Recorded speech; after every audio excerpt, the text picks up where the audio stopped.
Buddhism is so good, then why are some Buddhist countries poor? If by poor you mean economically poor, then you're correct. Then it is true that some Buddhist countries are poor. But if poor you mean a poor quality life, then perhaps some Buddhist countries are quite rich.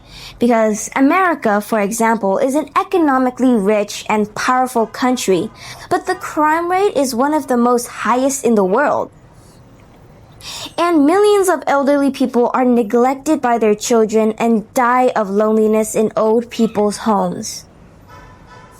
Domestic violence, child abuse, and drug addiction are major problems. And 1 of 3 marriages end in divorce.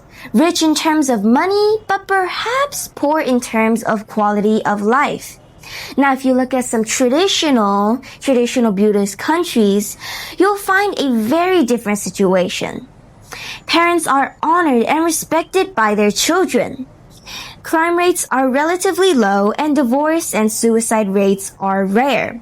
Traditional values like gentleness, generosity, hospitality to strangers, tolerance, and respect for others are still strong.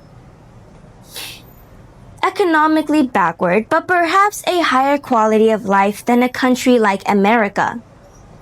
However, even if we judge Buddhist countries in terms of economics alone, one of the wealthiest and most economically dynamic countries in the world today is Japan, where a good percentage of the population calls themselves Buddhist. Is Myanmar poor in terms of quality of life or in terms of economics? Or both?